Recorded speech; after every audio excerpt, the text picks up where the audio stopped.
First week back in 2026, and the finance news is not phenomenal.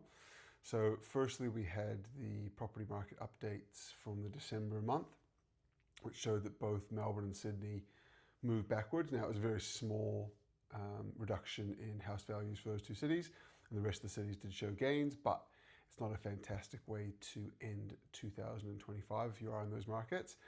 And then throughout yesterday, we had further updates from economists talking about their projections for FY26 when it comes to interest rates.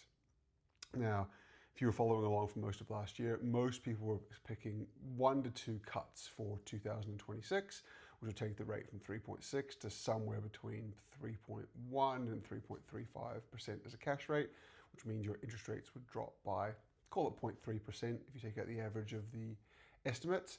Now, obviously, we had some bad inflation figures at the end of last year, and as a result, a lot of the economists have changed their forecasts. So as an example, Westpac was initially picking 2 cuts in 2026. They're now expecting 2026 to have no cuts, no raises. CBA is now predicting there to be 1 rise in February, so a rate rise in February.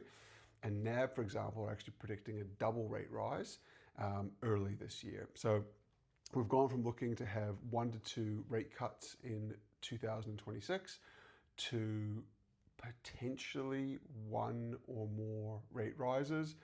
There's still a lot of economists who think that rates will remain flat, so we won't have any rises, we won't have any cuts, but there now seems to be more economists predicting a rate increase rather than a rate cut, which is not fantastic. My personal prediction as of today is that the rates will hold, but as more information comes through, will come through. But not a fantastic bit of property and finance news start 2026.